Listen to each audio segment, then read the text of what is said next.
How do you think humans will become extinct? Slow and painful.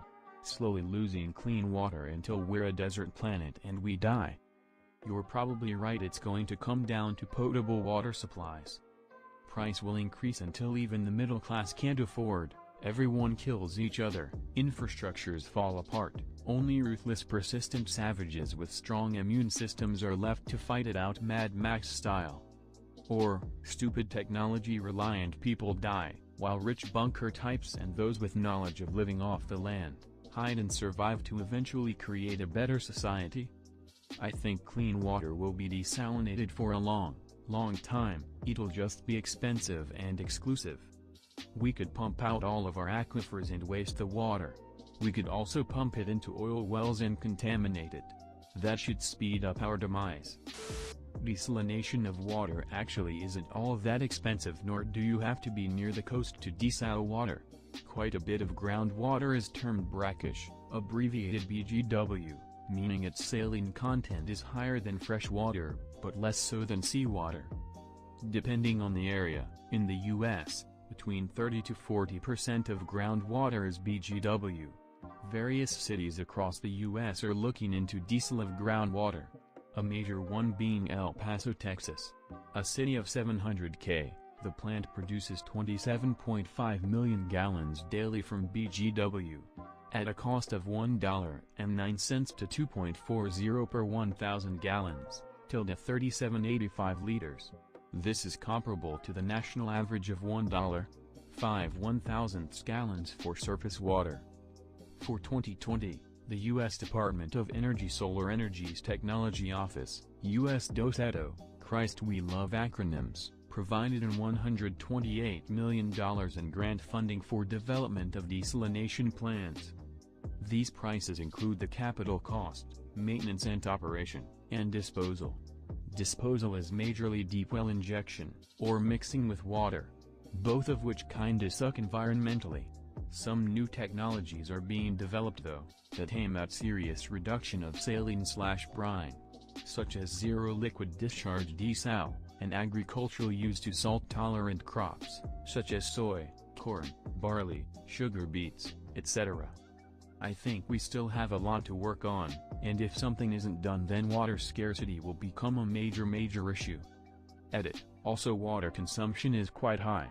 The average in the US right now is 300 gallons per day. With typically more affluent communities using more water, it's hard to get consumers to switch to a more water-efficient uses, and low-volume flush toilet is expensive. The dual flush ones are great, or more efficient faucets for showers. Older shower heads can consume 5 to 8 GPM, whereas new ones are 1.6 to 2.5 GPM.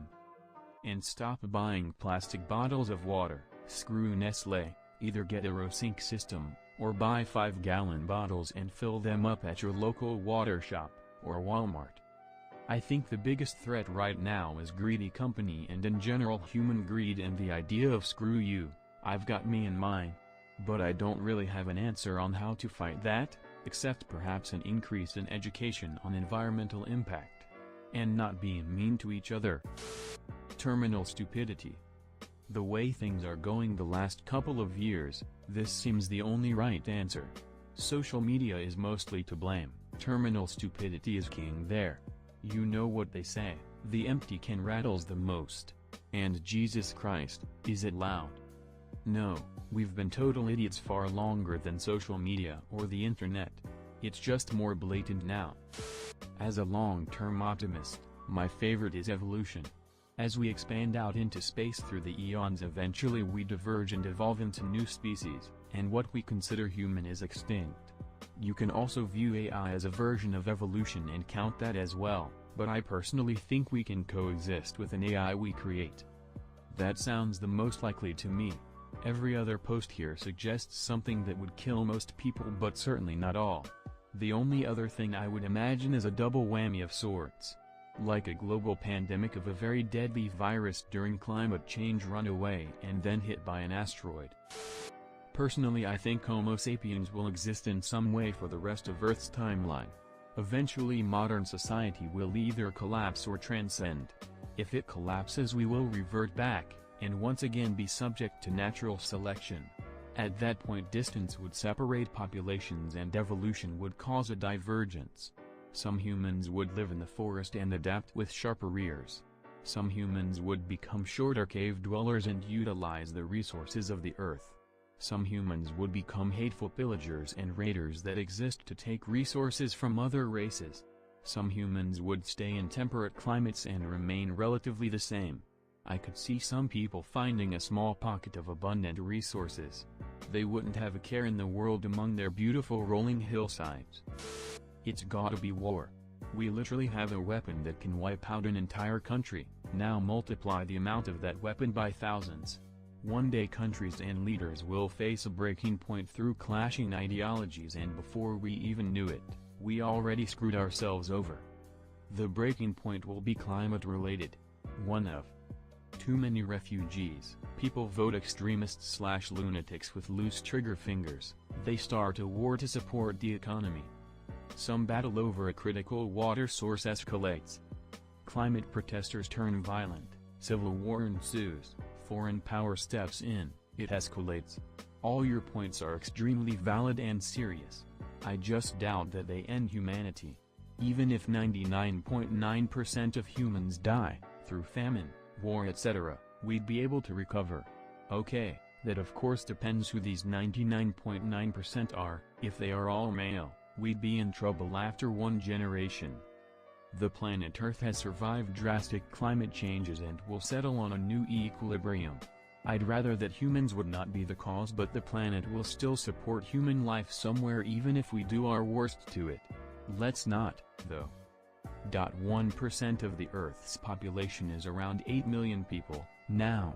Then, it might be more. Just curious what you mean about if it was mostly males that died we would be in trouble after one generation?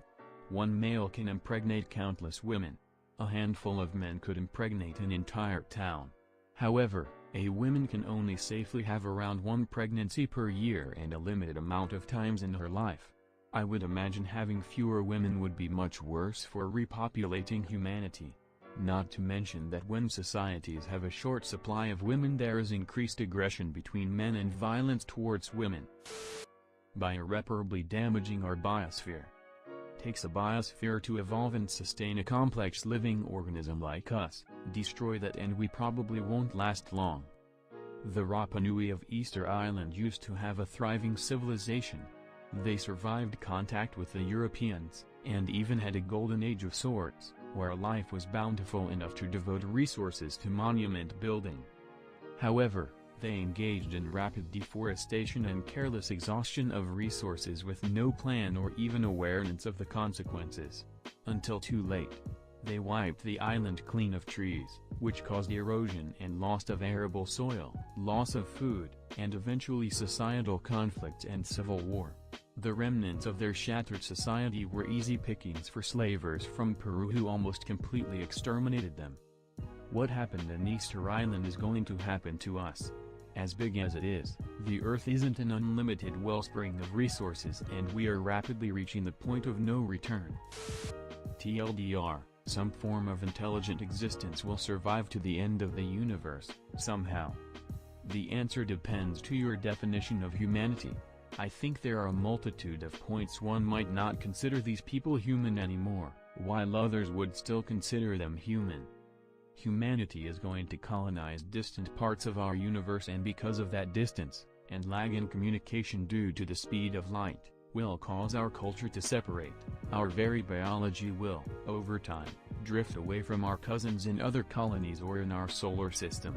Eventually, the people of each colony will be so different from the ones of the other colonies, we will consider the other ones to be completely alien to us both biologically, not being able to reproduce between the two colonies without some genetic engineering, thus being a different species, psychologically, and culturally.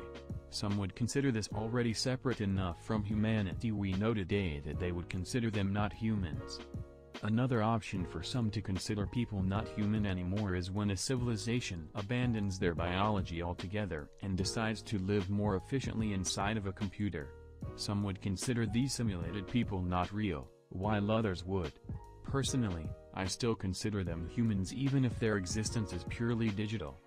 If you still consider them human, like I do, then the end of humanity, or at least, the end of civilization descendant from our own, would probably be a little bit after the last black hole dies out.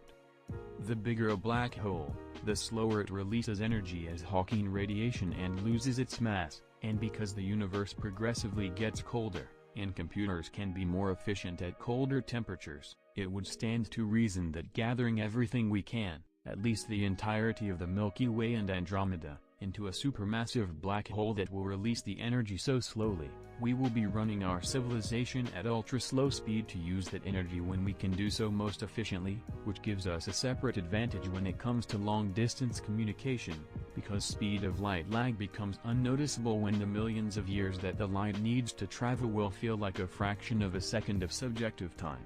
And that's even before considering time dilation near strong gravitational bodies. Eventually, that black hole will shrink, and start releasing energy at a higher rate, and by that point, the universe will be so cold that we can use that energy more efficiently, giving us an unimaginably long time to experience inside the simulation. As the black hole shrinks, we may decide at some point to feed it a little bit more mass to keep it alive for longer and get some more energy boost out of it, and slowly getting rid of non-essential systems, dropping them into the black hole gradually to slow its shrinkage. Eventually, the black hole will become so small, and release such enormous amounts of energy that we will be able to, within its last few microseconds, simulate trillions of years of subjective time. After that black hole disappeared, use any non-essential system and convert them to energy with the most efficient means you can, eventually shrinking the size of the mega-computer into a miniature computer, and eventually sacrificing old memories, from the least important to more important, to convert them to energy. In the last moments of the simulation, we will have an intelligent creature wondering if it is the first intelligence in the history of existence, and later as we continue sacrificing parts of our computer for energy, the intelligence will decrease from human level, to dog level, to ant level, and to a simulation of a single-cell life form, and eventually shut down, never to wake up again, until the very atoms fall apart in proton decay, disappearing to entropy, leaving no trace or evidence of anything having existed at all. In fact, we could be living inside such simulation at the end of time, having already sacrificed 99.99999% of our old memory to get a bit of extra juice and built our civilization and discovered ourselves from scratch. But that's just a theory, nothing is certain. Thanks for watching. Hope you enjoyed the video. Consider subscribing to see more Reddit reading videos. Have an awesome day.